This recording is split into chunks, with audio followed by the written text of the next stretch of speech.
Assalamualaikum warahmatullahi wabarakatuh.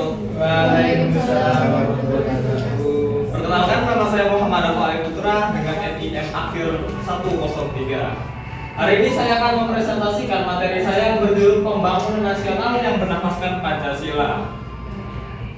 Pertama-tama akan saya jelaskan latar belakangnya. Pembangunan nasional di Indonesia merupakan suatu upaya yang dilakukan untuk kemajuan dan kesejahteraan seluruh rakyat.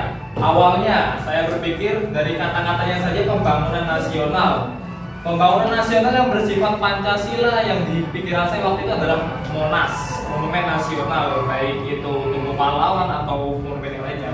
Tapi ternyata setelah saya cari ada berbagai hal lain yang menyangkut aspek ekonomi dan politik maupun sosial yang berlandaskan Pancasila. Dan apa saja contoh-contohnya? Seperti yang saya katakan, berlandaskan atau bernafaskan Pancasila. Dari sila pertama yang memberikan contoh rumah-rumah ibadah seperti masjid, gereja, vihara, dan lain-lain. Yang kedua, rumah sakit atau instansi bantuan sosial. Ketiga, acara-acara dan festival kebudayaan. Keempat, kantor DPR ataupun balai kota. Kelima, rumah subsidi dan akses jalan yang menyeluruh. Lalu apa saja masalah-masalah yang dapat muncul dari pembangunan nasional ini? Yang pertama tentu saja ketimpangan sosial dan ekonomi yang menyangkut kesenjangan sosial antar daerah, distribusi hasil pembangunan yang belum merata, dan kurangnya akses pendidikan, kesehatan, serta infrastruktur bagi masyarakat. Untuk yang kedua, korupsi dan ketidakadilan tidak bisa ditutupi lagi kalau memang pembangunan seperti ini bersifat sangatlah rentan terhadap hal ilegal seperti korupsi. Dan yang terakhir, ketidakseimbangan lingkungan. Dalam pembangunan seringkali kalau pembangunan tidak memperhatikan lingkungannya. Bisa diambil contoh di Udipnya kita aja ini, pembangunannya itu tidak memikirkan lingkungan sekitarnya sehingga terkadang terjadi hal yang tidak mengenakan. Dan solusi atau tawaran penyelesaian dari mahasiswa. Nah, yang pertama saya pikirkan adalah memberikan bantuan dengan tepat dan cukup merata akses transportasi pada area terpencil. Ini merupakan saran dari para mahasiswa untuk pemerintahnya.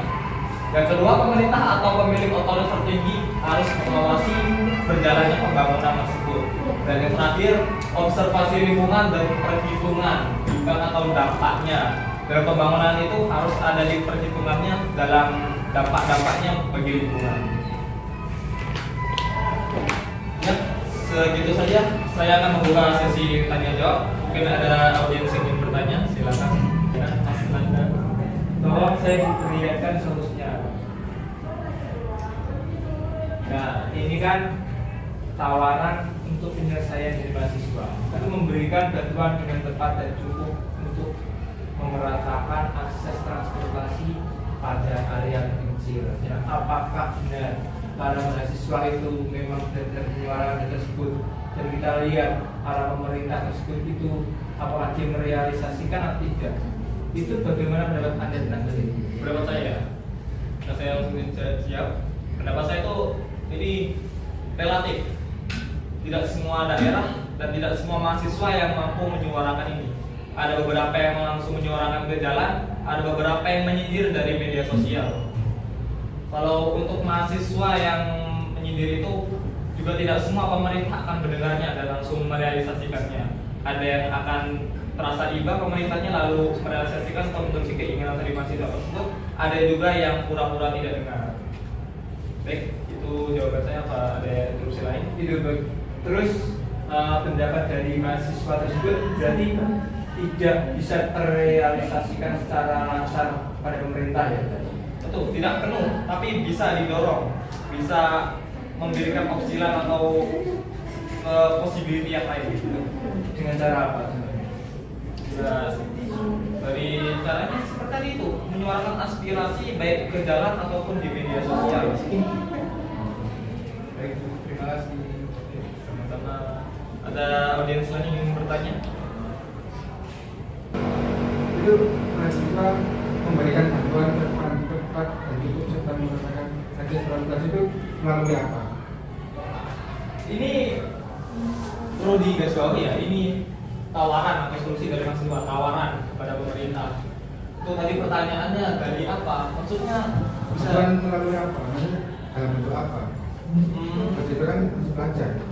ya kan ngasih untuk pemerintah solusi bahwa pemerintah harus melakukan hal ini, bukan mahasiswa yang melakukannya. Ya seperti itu, paling simpelnya pemerintah memberikan akses transportasi ke daerah-daerah yang belum terjamah. Sudah terjawab atau masih ada?